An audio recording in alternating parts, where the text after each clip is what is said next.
pare bine că am iară niște vizitatori la biserică, am avut și am mai puține acum. Es tut gut, wieder Besucher in der Kirche begrüßen zu dürfen. Ich hatte auch noch wenigere, aber wir werden so machen, als ob die Kirche voll wäre und uns alle zuhören würden. Aber mit diesem Virus ist es leider nicht anders möglich, zusammenzusitzen. Jetzt ein bisschen ernster zu der Kirche. Die Kirche wurde 1400 gebaut als Klosterkirche des Zisterzienserorden. Eine von 2 Zisterzienserkloster, die von Kerz und diese in Reichersdorf. Im Jahre 1400 noch in der katholischen Religion, etwa 1540 bis 1545, in der neuen Reform ist was passiert in Siebenbürgen, wo nirgendwo sowas passierte. Die Siebenbürger Sachsen sind friedlich, ohne Blutvergießen von der katholischen Religion zur evangelischen Religion gewechselt. Evangelischen Glauben, augsburgischen Bekenntnis, so nennen wir uns. Wahrscheinlich war es ein Pfarrer mit einer sehr Weitsichtigkeit aus Kronstadt, Johannes Honterus, der es geschafft hat, die ganze Bevölkerung zu überzeugen, von dem katholischen zum evangelischen Glauben zu wechseln. Durch die Reformation haben wir festgestellt, dass wir nun ein großes Problem hatten.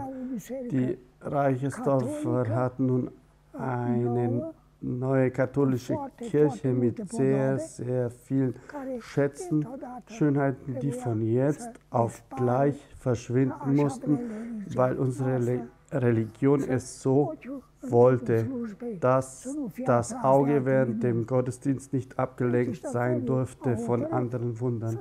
Die Reichersdorfer haben also beschlossen, die ganze Kirche mit weißer Farbe zu streichen. Und weil es Reichersdorfer waren, sehr eingebildet waren, musste die Kirche fast jedes Jahr gestrichen werden. Weil du solltest dich fühlen wie in der Kirche in Reichersdorf. So stolz war unsere kleine Gemeinde. Und sie haben es so weit geschafft, bis die Farbe die Dicke eines Fingers betrug. Und wirklich wahr, sie haben es geschafft, eine einfache evangelische Kirche draus zu machen.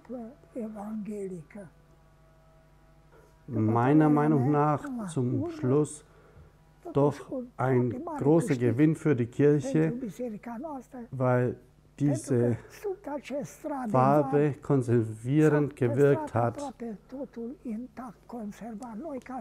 und somit alles erhalten wurde. Weil wir als streng religiöse Evangelisten hätten wir andersrum mehr Schaden anrichten können. Als Beweis bitte ich Sie, mir zu folgen, weil von hier können wir es nicht sehen. Als Beweis diese 4 Säulen, kommt mit mir.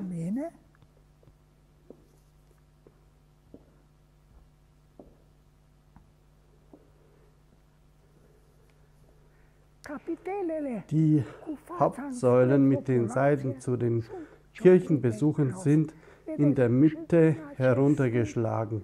Schauen Sie hier und links, an der auch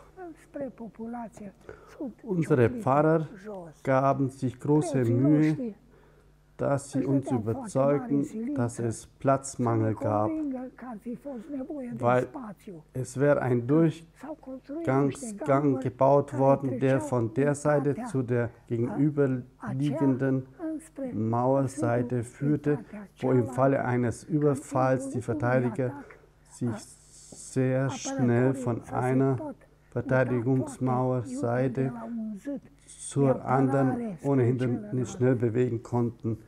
Ich bitte um Entschuldigung, aber ich sage eine kleine theologische Lüge, weil in dieser Flucht keine Zeichen darauf hinweisen, dass eine Durchgangsverbindung an den äußeren Wänden bestand. Also dieser Gang hatte keinen Sinn, weil wie konnte man durchgehen, wenn kein Durchgang an den Außenwänden war? Im Jahre 1957 war ein älterer Pfarrer ausgewählt. Wie er die Kirche gesehen hat, sagte er: Liebe Leute, wir haben eine Kirche hier im spätgotischen Stil und diese ist sehr wertvoll. Die Reichersdorfer haben gleich verstanden, an einem schönen Sommertag, bewaffnet mit Drahtbürsten, Spachteln und Gerüsten, haben sie die Kirche bis zum Herbst von unten bis oben von dem weißen Kalk befreit. Und so können wir heute noch diesen schönen frühgotischen Stil sehen, sehr klar.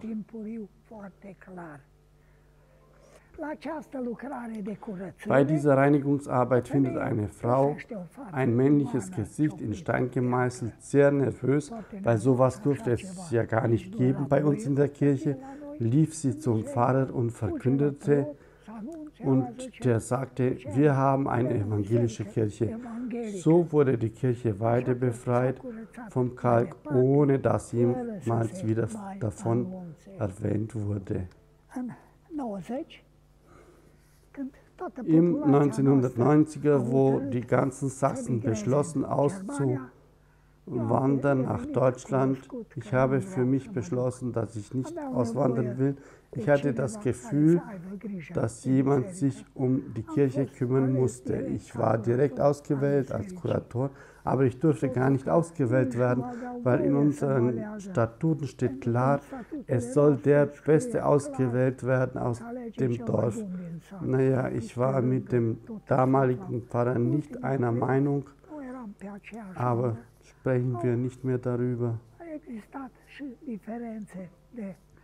weil es nicht gut ist. Mein erster Gedanke, wo ich die Schlüssel in der Hand und freien Zugang zu der Kirche hatte, war herauszufinden, wo sich diese Figuren in Stein gemeißelt befanden. Es wurde schließlich geredet im Dorf von einer Frau, die es da und die andere dort gesehen hätte. Ich habe mich in die Kirche eingesperrt und angefangen zu suchen und das, was ich gefunden habe, übertraf all mein Wissen. Ich stand vor einer sehr außergewöhnlichen, abstrakten Skulptur, etwas, das ich bis dahin nicht gesehen hatte. Ich konnte es auch nicht verstehen, weil es sind sehr hässliche Figuren, einige tragen Blätter, einige Hörner. Ich konnte es nicht verstehen, aber ich musste ihnen Namen geben, weil meine Besucher wollten wissen, um was es sich handelt.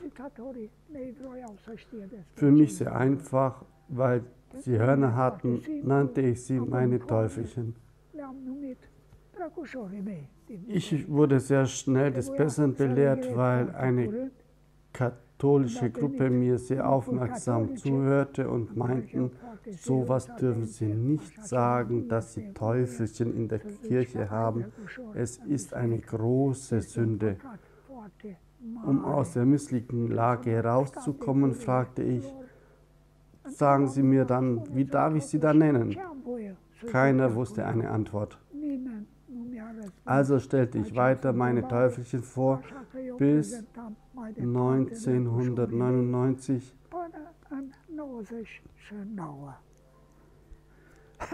hatte ich eine kleine Gruppe aus der Schweiz, unter ihnen eine junge Frau, die mir eine Zeit zuhörte und mich danach bat, Herr Schaas, bitte erzählen Sie nicht mehr von den Teufelchen, weil ich habe diesen Kunststil studiert und ich hatte bis heute nicht das Glück, das so klar und originell wie in der Reichersdorfer Kirche zu sehen. Es handelt sich um eine keltische Kultur, es ist eine obere Gottheit der alten Kelten. Auf einmal hatte ich eine sehr große Sehenswürdigkeit in der Kirche. Er heißt der grüne Mann.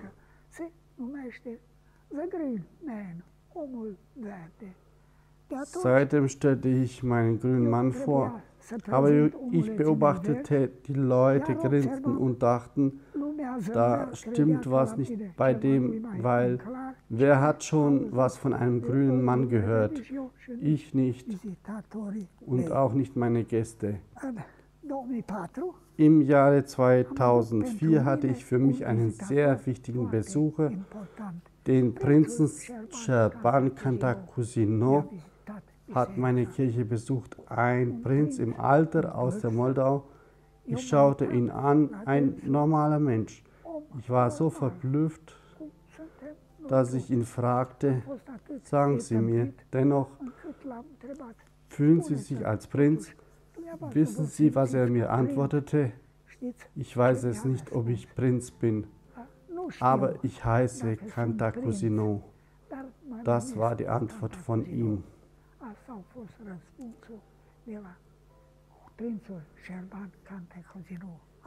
Er war so begeistert von dieser Skulptur, dass er im gleichen Sommer dreimal mit Gruppen aus seiner Familie, wahrscheinlich alle zusammengerufen, von Kanada bis Australien, dass er allen den grünen Mann aus Reichersdorf zeigt. Sie können sich vorstellen, ich starb fast vor Stolz, dass eine Königsfamilie viermal im Sommer kommt. Ich habe von seinem Cousin diesen Brief bekommen. Er ist in Deutsch geschrieben, aber es ist ein schlechtes Deutsch, weil er konnte kein Deutsch. Wahrscheinlich hat er es mit einem Wörterbuch geschrieben. Aber es ist dennoch so klar, dass man es verstehen kann. Aber ich werde es Ihnen gleich in Rumänisch übersetzen.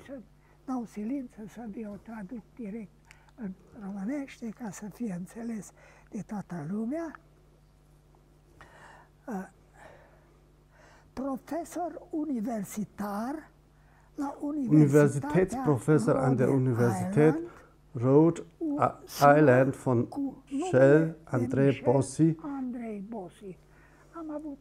Ich hatte Besucher, die sagten wirklich wahr, es war ein Professor an der Universität, also eine bekannte Persönlichkeit in den USA. Er schreibt mir in seinem gebrochenen Deutsch: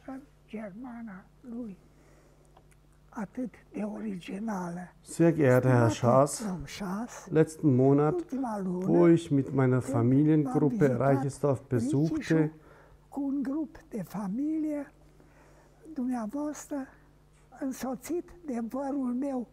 begleitet von meines Vetters Șerban Cantacuzino, haben Sie uns durch Ihre prachtvolle Kirche mit großer Liebe geführt. So schreibt er, viele Gesichtsskulpturen haben Sie uns gezeigt, manchmal im Laubwerk verborgen. Im Internet habe ich ähnliche Skulpturen gefunden, welche ich Ihnen kopiert habe und zuschicke. Diese Werke befinden sich hauptsächlich in England, wo sie sich der grüne Mann nennen. Wahrscheinlich auch in Frankreich und Deutschland kann man auch solche ähnliche kirchliche Skulpturen sehen.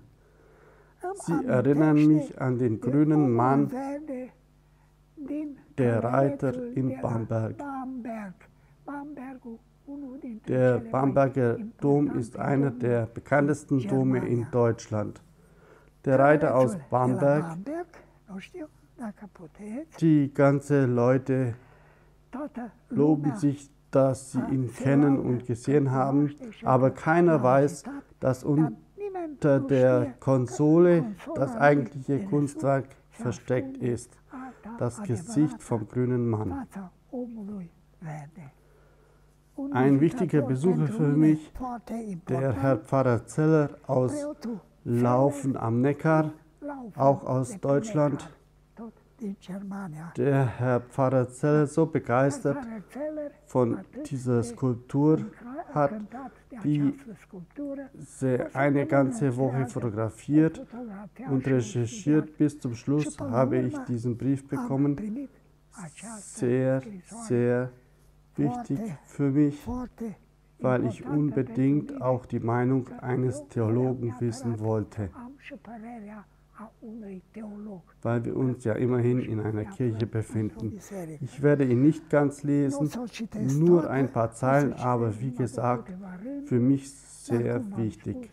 Er schreibt mir unter anderem: Die Ursprünge des grünen Mannes liegen ca. 6 bis 7 Jahrhundert vor Christus. Acestui om verde datează cu 6 până 700 de ani înaintea lui Domnul Iisus Christus. Also so alt ist in der Literatur diese Skulptur des grünen Mannes, wahrscheinlich in der Religion Westalteuropas. Und weil die Kelten glaubten, dass die menschliche Kraft sich in dem Kopf konzentrierte, der für die Kelten ein Objekt der besonderen Verehrung war. Er galt als Sitz von Inspiration, Vorherwissen, bei Sagungskraft. Der Kopf des grünen Mannes konnte als Wächter dienen und die Übermächte vertreiben. Wahrscheinlich hat er auch bei uns diese Rolle einmal erfüllt. Und er schreibt mir als Schlusswort sehr, sehr wichtige Gedanken. Der grüne Mann hat das Wächteramt bis heute und er macht uns darauf aufmerksam, dass wir unsere Erde nicht zerstören, dass wir vorsichtig mit der Gentechnik umgehen sollen und wir so einfach wie möglich leben sollen. Und er bis heute das Wächteramt nicht abgeben kann. Also auch heute, wenn wir vor ihm stehen, müssen wir uns über diese 3 wichtigen Sachen Gedanken machen. Achtet auf eure Erde, achtet auf eure Gesundheit und lebt einfach. Ich danke Ihnen für die Aufmerksamkeit und jetzt können wir weitergehen, dass wir ihn suchen. Ich weiß nicht, ob das Licht reicht, aber gehen Sie so nah wie möglich ran. Sie sehen den grünen Mann mit einer sehr hässlichen Fratze, mit Blättern, die aus den Augen wachsen.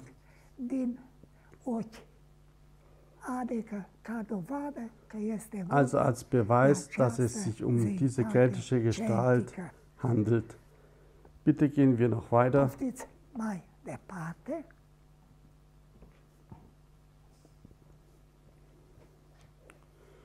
Warum ich Ihnen von meinen Teufelchen erzählt habe.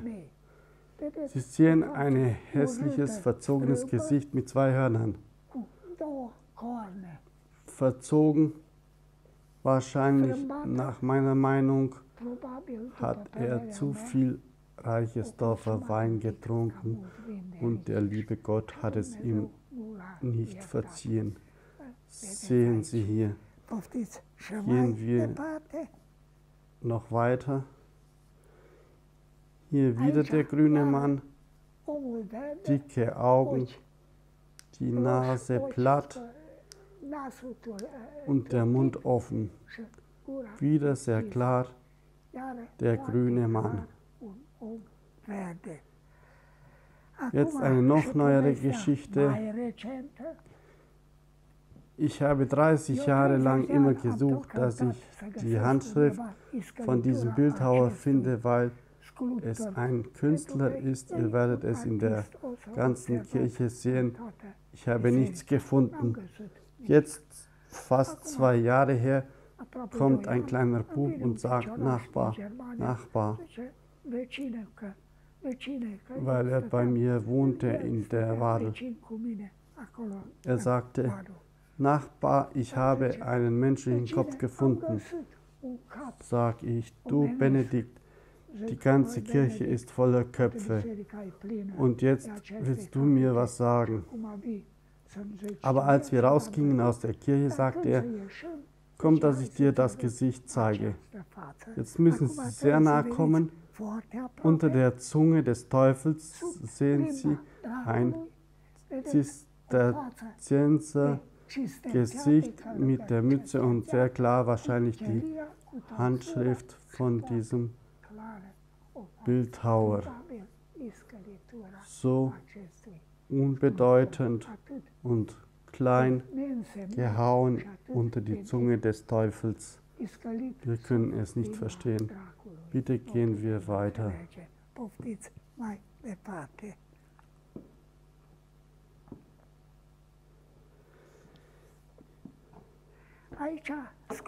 Hier hat der Bildhauer die Strategie ein bisschen gewechselt.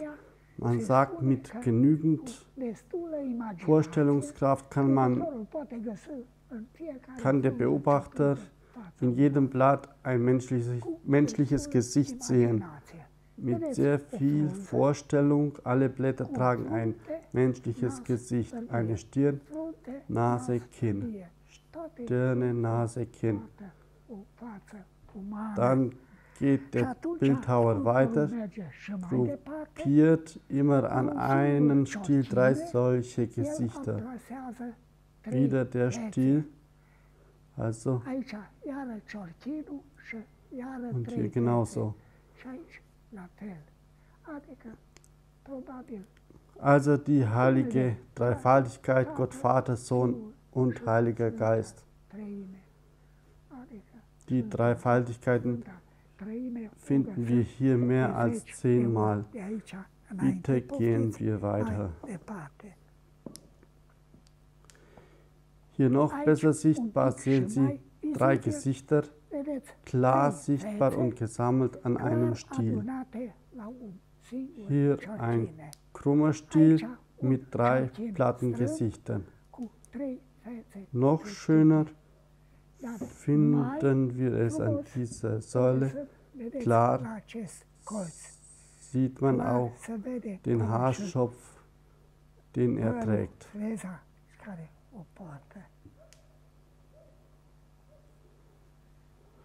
Und jetzt die Geschichte von diesem Stuhl.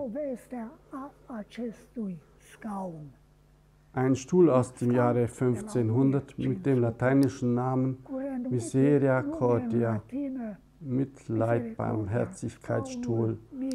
Wie kann ein Stuhl so heißen? Diese Stühle haben wir immer an den wichtigsten Punkten in der Kirche. Deswegen bin ich der Meinung, es saßen hier diese Persönlichkeiten, diese geschulten alten Mönche, so aufgeteilt in der Kirche, dass sie die Übersicht über die Leute in der Kirche hatten. Auch damals wurde die Demokratie noch nicht richtig verstanden. Wir wissen dennoch, dass die Mönche gerne tranken, überhaupt die Zisterzienser in Reichesdorf. Ein Besucher wusste es noch besser, er sagte, die Zisterzienser laut ihrer Statuten waren verpflichtet zu trinken, damit die männlichen Triebe unterdrückt wurden. Sie waren auch nur Menschen. Abends wurde sehr intensiv mit dem Glas gearbeitet. Nachts um 2 mussten sie aufstehen und beten. Dabei mussten sie auf den Füßen stehen. Dann klappten sie diese Sitzbretter hoch, standen hier gut eingequetscht, waren noch müde vom Abend, nickten ein und der Stuhl rettete ihre Ehre. Misericordia. Hier wieder ein kleines Meisterwerk mit ganz großer Bedeutung. Es ist das geopferte Lamm. Der Kopf ist gedreht, der Mund ist offen, die Zunge draußen, die Beinchen zusammengezogen. Das Lamm wurde geopfert. Hinzu trägt es auf dem Rücken ein Ohr, wo ich nicht in der Lage war, das zu verstehen, was dieser Bildhauer damit ausdrucken wollte. Bis eine Frau aus Deutschland kam, die Theologie studiert hat und sagte, Herr Schaas, das ist ein Motiv, das in der christlichen Religion sehr häufig ist. Es ist aus der Bibel und heißt, zuerst war das Wort, und das Wort ward Fleisch und wohnte unter uns, und wir sahen seine Herrlichkeit. Ein schöner Ausschnitt aus der Bibel. Hier wieder 3 Gesichter an einem Stiel, wieder 3 Gesichter an einem Stiel. Überall das Motiv der Dreifaltigkeit. Bitte gehen wir weiter.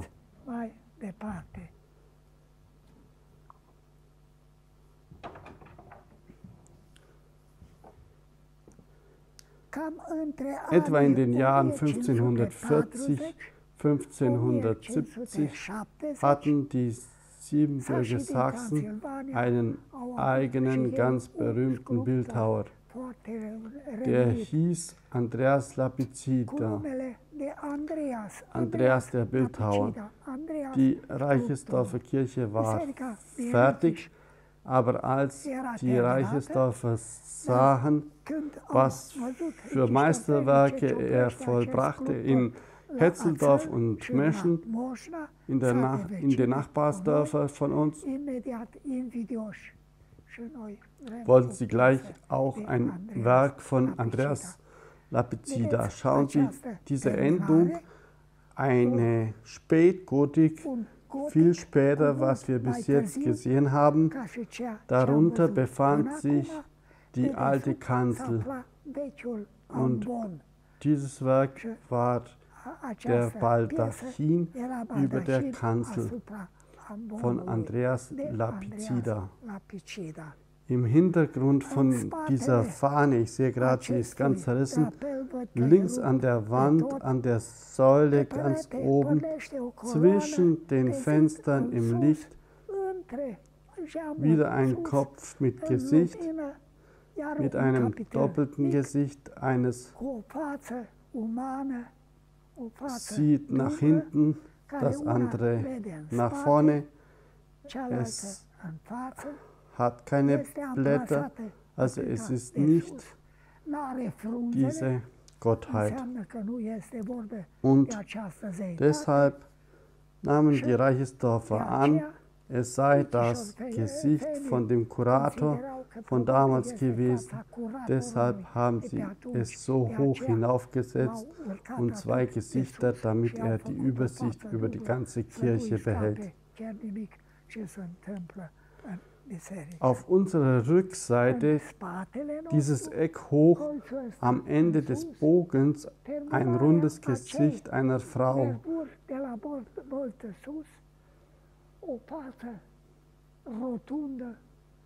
Die Kirche war katholisch.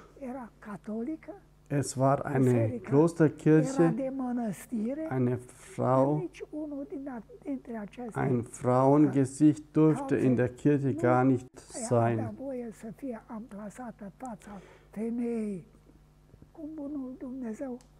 Wie der liebe Gott das doch genehmigt hat, ich kann es nur so erklären. Im Bruckenthal Museum, da gab es einen Brief, darin stand, dass es beim Bau der Reichesdorfer Kirche eine Sponsorin gegeben haben soll, eine Gräfin, die den Bau der Reichesdorfer Kirche unterstützt hat. Deswegen ihr Platz da oben. So hat der liebe Gott sie überzeugen lassen, wo sie das Geld gesponsert hat, durfte ihr Gesicht ganz oben in der Kirche gemeißelt werden. Wir urteilen jetzt nicht, weil wir haben nicht das Recht. Diese junge Frau aus der Schweiz, als wir hier ankamen, sagte sie, Herr Schaas, was Sie mir hier zeigen, zeigt, dass dieser Bildhauer ein sehr geschulter Mann war.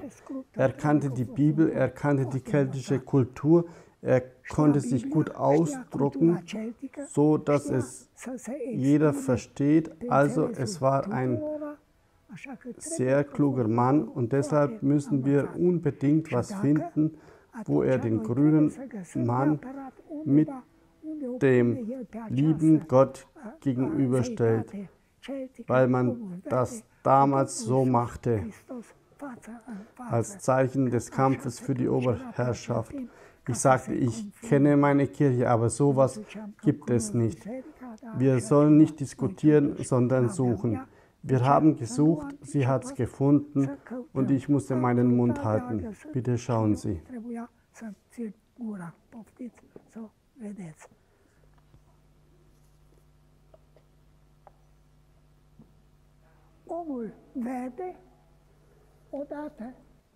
Der grüne Mann, einmal ein sehr schönes männliches Gesicht, wieder mit seinen Blättern als Zeichen, aber noch schöner, der liebe Gott,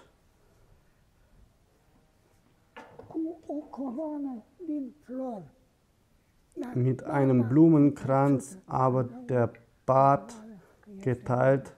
So wurde früher der liebe Gott dargestellt.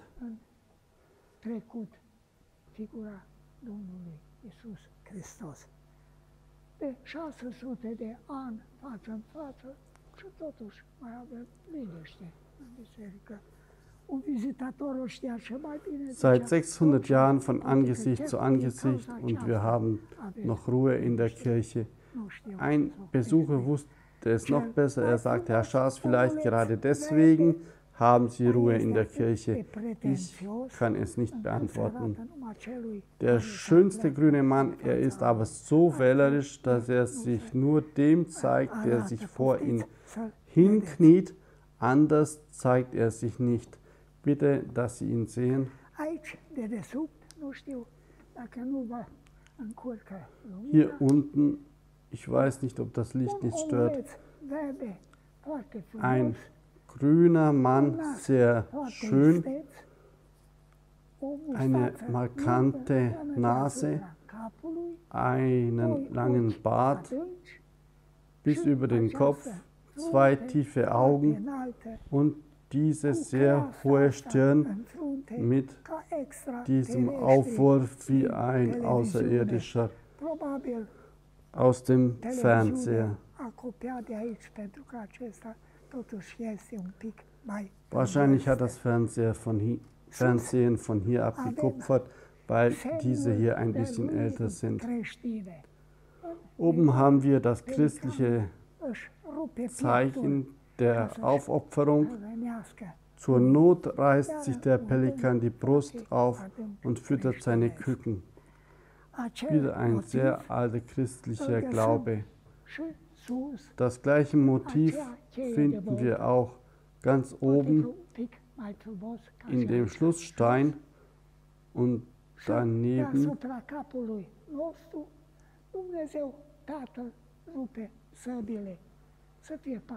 der Gottvater, wer die Schwerte bricht, damit Friede sei auf Erden. Ich muss jetzt noch ein paar Worte über den Altar sagen.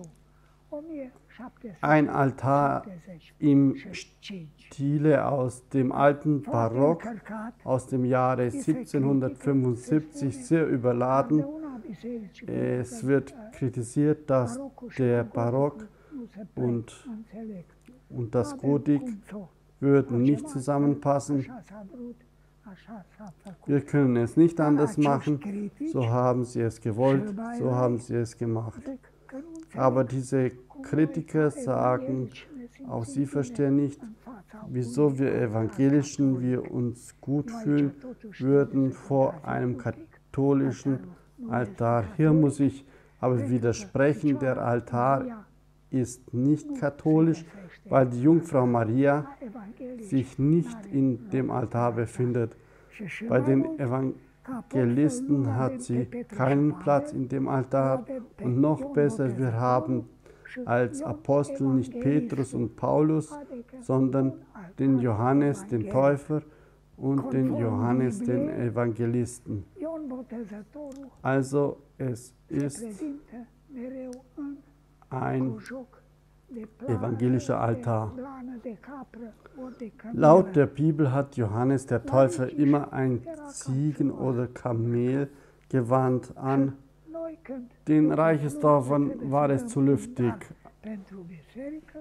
angezogen. Und nach dem Gottesdienst müssen wir was opfern. Alle Leute müssen schön rechtsrum nacheinander um den Altar gehen. Und da auf dem Tisch gibt jeder einen Bann oder Leu in den daraufstehenden Korb.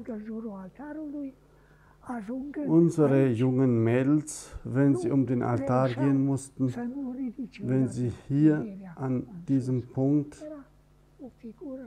unter dem starken Männchen gerade gewachsenen Johannes waren, konnten sie sich nicht überwinden, nicht hochzuschauen unter das Gewand von dem Johannes dem Täufer.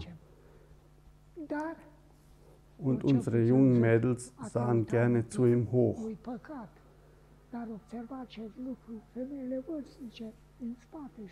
Zu schauen ist doch keine Schande, aber es sahen, dass die älteren Frauen von hinten und das Gespött war dann groß, nicht mal in der Kirche, der muss weg, der muss runter, wir wollen wieder Ruhe haben in der Kirche. Es war sein Glück, dass in Reichsdorf nicht nur junge und alte Frauen waren, es waren auch Mittelaltrige. Und wenn diese um den Altar gingen, sahen sie auch sie so versteckt hoch, dass es keiner merkte. Frauen, kannst sie nicht aufhalten. Und dann haben sie gebeten, sie sollen ihn doch nicht wegmachen, er sei doch sehr schön, es soll ihm doch ein Rock genäht werden. In Reichsdorf, in der Kirche, mein Gedanke auch noch schärfer, die Reichsdorfer müssen ein Volk mit einem scharfen Verstand gewesen sein, weil sie dachten, schneller ändert man einen Altar als eine junge Frau. Hier unten verstecken sich zwei Ritter, so versteckt, dass man sie schwer findet, aber wenn Sie meinem Stab folgen, sehen Sie den Helm von einem Ritter mit runtergesetztem Visier, die Rüstung darunter, ein Kettenhemd, so ähnlich wie die Bodyguards heute, die Beine gekreuzt, auch mit Rüstung, die Lanze waagerecht nach vorne halten, in der linken Hand die rechte Hand hinten. Er ist in Angriffsstellung nach vorne.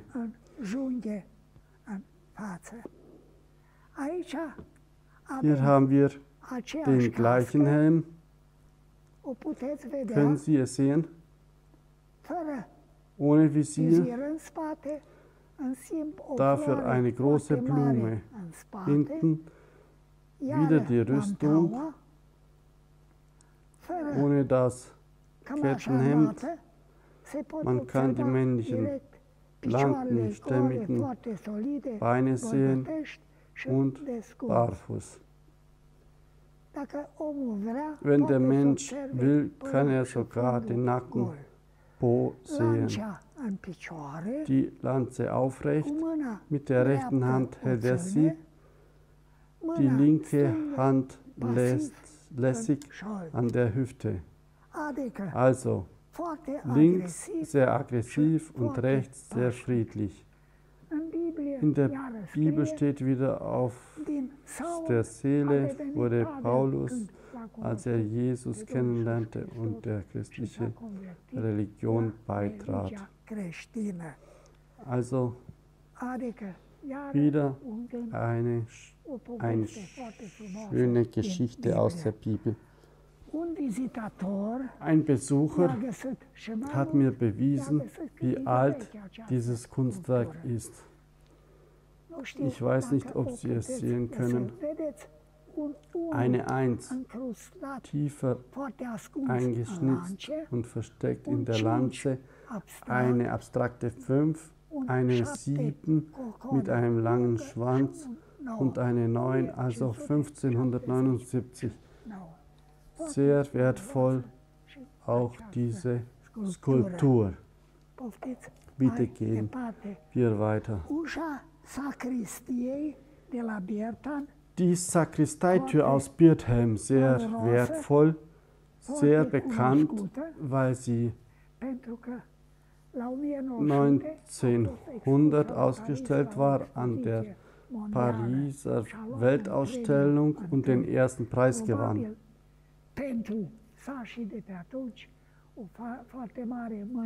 Wahrscheinlich für die damaligen Sachsen ein sehr großer Stolz, weil ein Werk aus Siebenbürgen den ersten Preis in Paris gewann. Ich finde, die Birthelmer hatten Glück, dass unsere Türe nicht mit ausgestellt wurde, weil sonst konnte die Birthelmer Tür nicht den ersten Preis gewinnen. Das ist meine Meinung und das muss ich jetzt ein bisschen erklären. Die Türen sind Geschwister. Sie sind von dem gleichen Meister. Das beweisen die zahlreichen Motive. Dieses Motiv mit den übereinanderstehenden Türmen befindet sich in der Birthelmer Kirche im unteren Teil der Täfelung der Tür. Ein Besucher hat es mir wie folgt beschrieben. Er sagte, es würde die Festung Jerusalems darstellen, weil die Türme sich wiederholen. Aber ich habe nirgends was gefunden, also ich kann es nicht mehr dazu sagen oder erklären. In Birthelm, das Zentrum, in Reichersdorf, auch die Ecken, auch mit den gleichen alten Motiven der Kelten.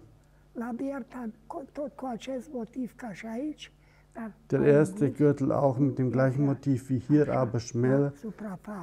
Es sticht nicht so hervor. Jetzt sage ich, was ich denke. Sehen Sie das Motiv und denken an Brancusi. Es ist sehr deutlich die Unendlichkeitssäule. Wir können es nicht anders erklären oder beweisen. Aber ich habe mich ein bisschen erkundigt. Diese Mustereinlassungen wurden nicht hier in Siebenbürgen gemacht.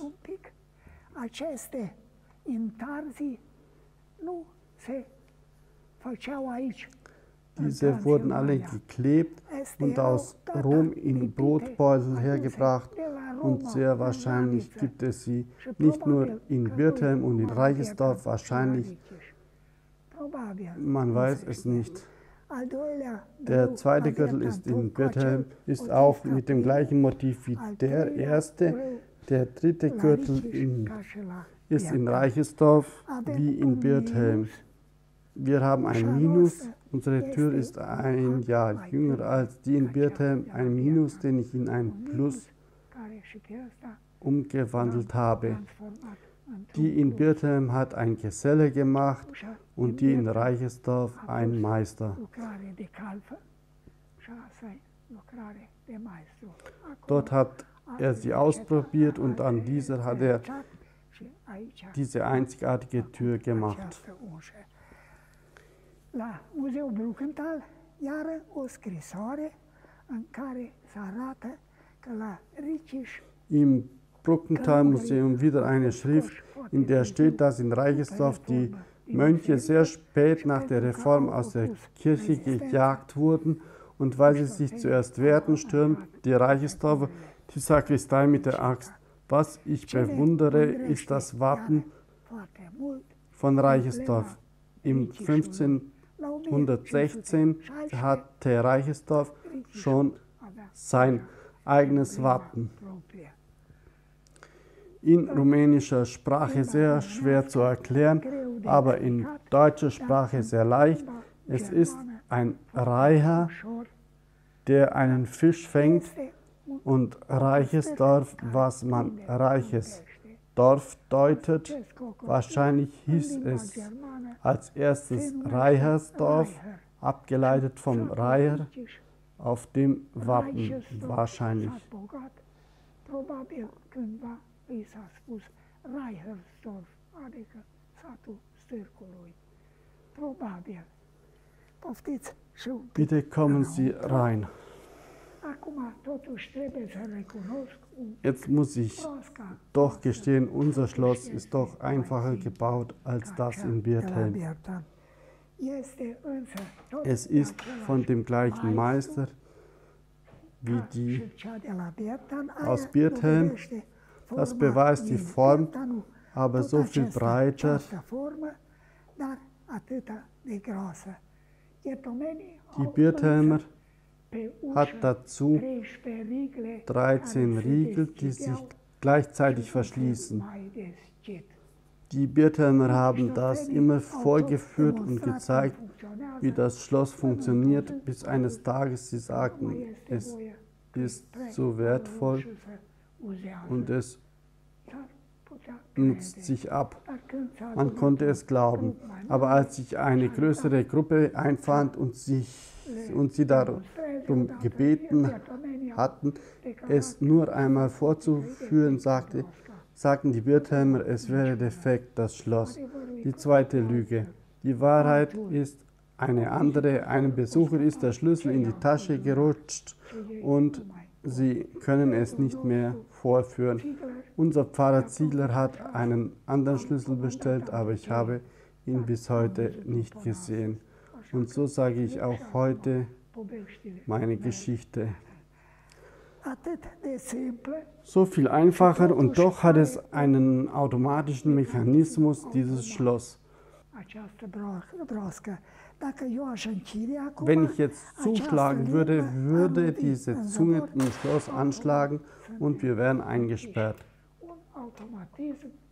Eine Automatik aus dem Jahre 1516. Wenn ich eine deutsche Gruppe habe und sie ein bisschen ärgern will, dann sage ich, ich bin der Meinung, dass die Technik hier in Siebenbürgen entstanden ist. Ihr habt nur kopiert von uns. Sie sollen dann sehen, was für große, schöne Augen Sie mir zeigen. Wenn es Sie interessiert, verziert mit Nilpferdköpfchen. Ich weiß nicht, wie die her nach Siebenbürgen gelangt sind, zwischen unsere Berge, aber es sind sie.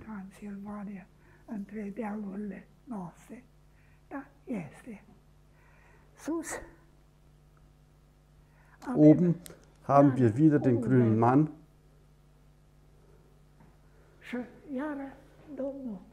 Und wieder den Gottvater.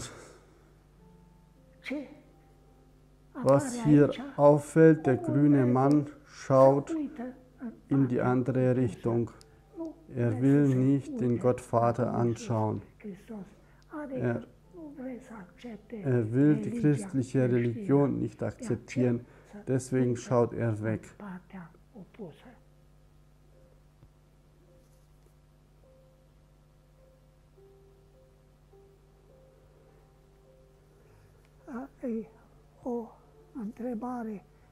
Es ist eine sehr schwierige Frage, aber es gibt eine klare Antwort.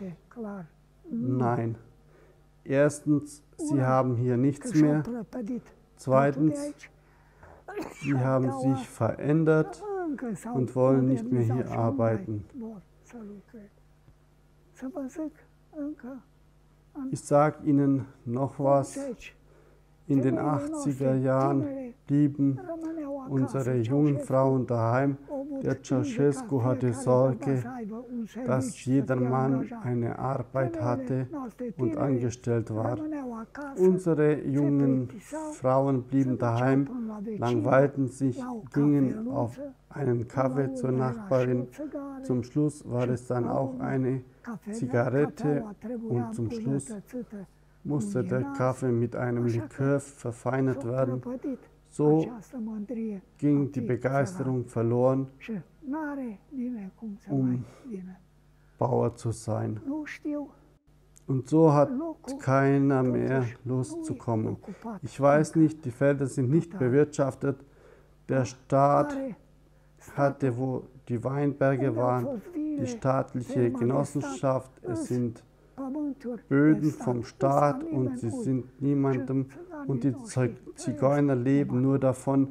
Sie gehen nach Rajesdorf. Es waren sehr fruchtbare Bäume. Sie gehen nur zum Einsammeln vom Frühling bis zum Herbst. Nur zum Einsammeln.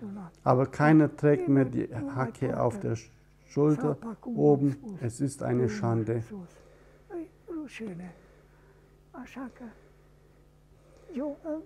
Ich habe gehofft, als die Sachsen auswanderten, ich kannte sie sehr gut, dass nicht alle Wurzeln schlagen würden, aber um nicht schwächer zu sein wie der andere, es wäre eine Schande. Ich weiß 5 Fälle aus Rajesdorf, die sich ihr Leben nahmen, aber zurückkehren sie aus Schande nicht. Also, so wird es nie mehr werden. Musik